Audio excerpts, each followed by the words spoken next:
good morning. We are ready for part 7 of our Unlocking Emotional Freedom series. Today we're talking about emotional connectedness. And I can't wait to share this with you because this was such a pivotal part of my healing and of my unlocking emotional freedom. So we're going to go ahead and get started. And so, like I said, today we start part 7 of our Unlocking Emotional Freedom mini series, and we're going to be talking about embracing and enjoying the connection that emotional intelligence brings. I know that's a lot of words, but so let's review for a second. What in the world is emotional intelligence? Well, I was thinking about that when I was writing this teaching, and I was like, what does AI say that emotional intelligence is? And here's what it said. AI says emotional intelligence, or they called EI, is the ability to recognize, understand, and manage our own emotions while also being able to recognize, understand, and manage the emotions of others. It encompasses skills such as emotional awareness, empathy, self-regulation, and social skills. EI is crucial in personal and professional relationships as it allows individuals to communicate effectively, handle conflicts, and build stronger connections. Unlike cognitive intelligence, which focuses on intellectual abilities, emotional intelligence involves understanding and navigating the complexities of human emotions, leading to more effective and compassionate interactions. And here's what I want to say. That was pretty spot on, because what I wanted to talk about, what I knew I was going to be talking about in this teaching, was about connections, was about compassion, was about the complexities of human emotions. And I didn't prompt AI with any of that. All I said was, write me a paragraph that defines emotional intelligence. And that's what it came up with. And it's very spot on. It sums it up very well. But here's the gist of it. The more we understand emotions, the more empathy we gain. Also, the more we understand emotions, the more understanding we have for ourselves and for others. And so I've made this a 10-part series. But in all honesty, you can't fully, I'm doing over 10 or 12 weeks, but in all honesty, you can't fully grasp each teaching in a week. We're on part 7 today, and what we're going to talk about today, you might not be ready for. And you might not be able to fully grasp it. And that's okay, because it's going to be here in your portal for when you are ready. So if this feels like too much for you today, I encourage you to go back to the beginning of these teachings, start there, okay? And just know that this is coming, this is available to you at some point. So don't get caught up in, oh my gosh, that like she's off her rocker. No, you're just not ready for this, and that's okay. All right, so let's get started, because for those who are ready for this right now, I want to share this with you. Connection is so important. In fact, it should be the highest priority we have, because it is required to be truly connected to ourselves and to others. In order to show up as the highest version of ourselves, connection is imperative. We crave connection. As human beings, we crave connection. And when we experience infidelity, one of the things that we lose is the connection. And we lose it with our spouse. We feel disconnected from ourselves. We feel disconnected from our partner. Sometimes we feel disconnected from our friends and our family, as we've tried to keep it a secret, keep the infidelity a secret. And yet our hearts and our minds and our spirits continue to crave connection. And so what I'm hoping that this teaching today will do is it will help you to connect again, to connect with yourself, to connect with God, and to connect with whoever else it is you want to connect with. But we have to be willing to start with ourselves. The more that we embrace connection, the more fulfilled we are. And one of the ways that you do that is through learning the emotional skills that we have been talking about. One of those being emotional allowance. And we've already talked about that. And if you don't remember or you need a refresher, go back and watch that teaching. Another one is being emotionally available. Being available to the good emotions, the happy emotions, the high emotions when you're in a state of low emotion. Because when you can lean into the joy that exists, listen, joy, it's always there. It's always available to us. And it's when we're willing to connect back to ourselves that we are able to then find that joy, to know what really matters. And I want you to notice here, I didn't say connect back to your partner, connect back to your spouse, connect back to the one who cheated on you. Is that a possibility? Yes. For some of you, is that going to be what happens? Yes.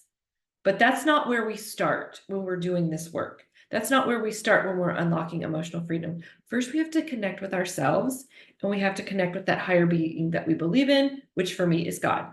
And I think for most of you is God, because I'm pretty open about the fact that I use Christian-based teachings. Emotional connection is what gives us the emotional intelligence.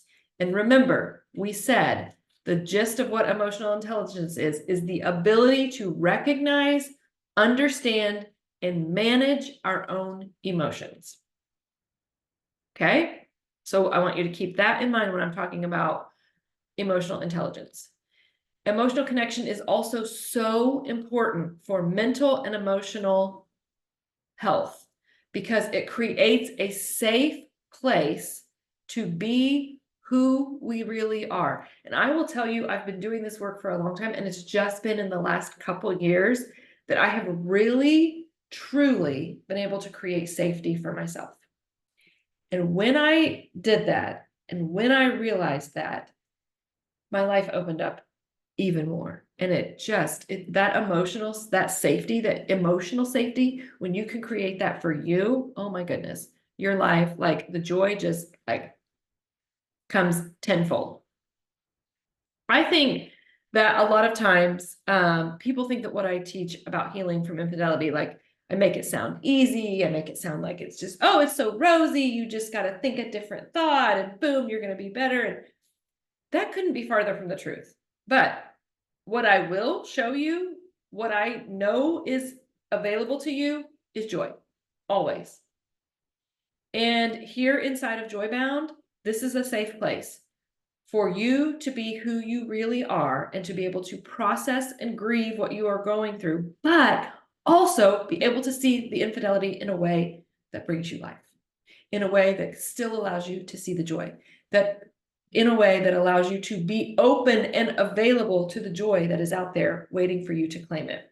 So instead of seeing the betrayal in a way that makes you sad and depressed and anxious, I am going to help you to see it in a way that opens you up to the rest of your life. It's really easy to get in these emotional habits after his affair. I know I did. I stayed there for years because I didn't know any other way, and I didn't know a way out. But the best way to get back out of it is to reconnect with yourself, to create that safe space within yourself, a safe place to feel, a safe place to grow, a safe place to learn. And when you reconnect with yourself, it allows you to see the best parts of you and to learn who you really are. In the notes of this teaching, I'm going to put the link. I think I can find it, but I'm going to put the link to a great test that helps you to kind of figure out, who am I? What are my strengths? What are these good qualities, these strength qualities in me that I can kind of focus on? And when you're learning to reconnect with yourself, that's a really powerful tool. And it's been really helpful for me to see oh, actually, I'm good at this and I'm good at this. And then lean into that a little bit more. God loves you and created you for a purpose. And you already have all the worth and all the value that you need. We just have to get you to see it. We have to get you to believe it. We have to get you to open up to it. You have everything. And when I typed that, I typed it in all caps. You have everything you need in this life. The joy and the meaning is yours for the taking. But do you know how to be open to it? This teaching today, this right here, this was the game changer for me. When I learned this emotional connection to myself, this is when my life drastically changed. God created you for this miraculous and brutal life. It's a both and. So let's talk about what it looks like to be emotionally connected. Okay. Number one, you don't have to be happy or even joy-filled all the time to be emotionally connected.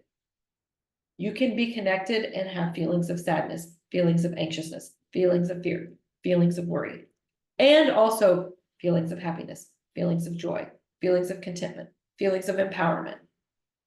Okay, it's both and. Number two, to be emotionally connected, you meet yourself where you are. If you're feeling really sad right now, you acknowledge it. If you're feeling very joy-filled, you acknowledge it. If you're feeling very fearful, you acknowledge it. You acknowledge you. So can you be with yourself right where you are? Can you sit in the sadness? Can you sit in the joy? Can you sit in the pain? Can you sit in the fear? And once you learn to do that, and you learn to do that by practicing it, then you can get good at doing it for other people. And now get to do it for my own kids. And they're going to have less work to do on themselves in adulthood because I was willing to do that work and then pass some of it on to them. That just lights me up. I just keep thinking like how much farther ahead my kids are going to be because their mom was willing to unlock emotional freedom, because their mom was willing to embrace emotional connectedness, because their mom was willing to gain emotional intelligence. One of my favorite things to say to my clients is, of course you feel this way, or of course you're feeling that way. Like, absolutely, of course. Of course you think that. Allowing yourself to just be there will connect you back to yourself. It always does. And then from that place, you create so much compassion. And when you do that, you get to stop living in your head, because so often what happens is we get living in our head. Listen, that living in my head almost drove me crazy for 10 years. And when you start living in your head, you rehearse these fight or flight, overly critical versions of yourself. And when we can get out of that, it allows you to connect back to you from a place of compassion and empathy. And all of this allows you to open up to the beautifulness of what is right in front of you. Because yes, I know there's hard and there's hard and there's heavy and there's painful and there's sad and there's this, but there's also beauty to be found here. And when you connect back to yourself, when you connect back to your God, that beauty shows up. One of the things that I've noticed about myself when I reconnected with myself was my ability to stop and see nature from a whole new perspective. Listen, I have chased down a sunset in recent years. My Instagram feed in the spring and summer is filled with videos of the blooms around my home. When you get this emotional connection piece figured out, it feels like the world all of a sudden turns brighter. The colors are more vibrant. The sunsets are more beautiful. There's more flowers blooming right in front of you. Now, we know that's not actually true. We've just been too disconnected to see it. And rightfully so. This is hard. So freaking hard. And I know that. And I'm not discounting that at all. But I want us to be able to be connected so we can see past the hard, so we can see beyond the hard. My husband and I have this joke with each other. We tend to think a lot alike and we'll finish each other's sentence. It's kind of freaky.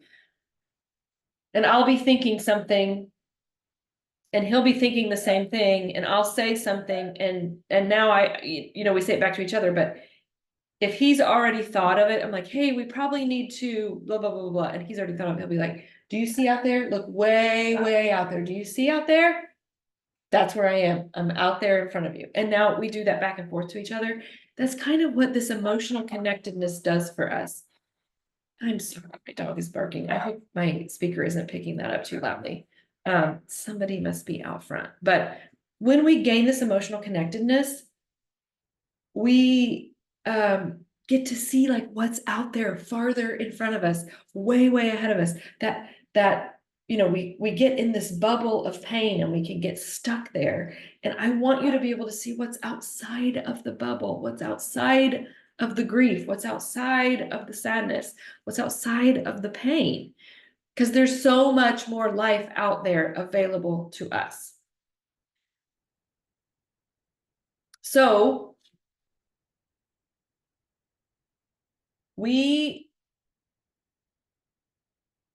I said there's so much more available to us. And I think of it like seeing when they see Oz for the first time. Everything was gray and black and just whatever. And then they get to Oz, and that is what happens. It's like when you learn to create this connectedness, when you learn to embrace this connectedness to yourself, to your maker, you create an Oz in your own life. And this work, I promise you, is worth doing. So how do we connect in the moment? That's what you've been waiting for, right? There's a few ways. One of them is physically. You physically connect to your body. Go for a walk, meditate, journal, be fully present to what's around you. Go to the gym, do CrossFit, like whatever, get into a physical connection with your body. That's one way. The next way, the other way, is with your thoughts. So you've got to be willing to ask yourself this question, like, are the thoughts I'm thinking about the infidelity, about my life, about my future, bringing connection, or are they keeping me disconnected from myself and the people that I want to be close to? And then you have to be really honest with that answer.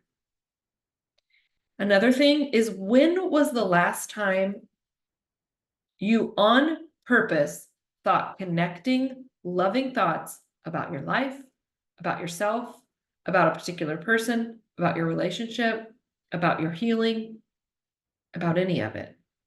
When was the last time you purposely thought connecting, loving thoughts?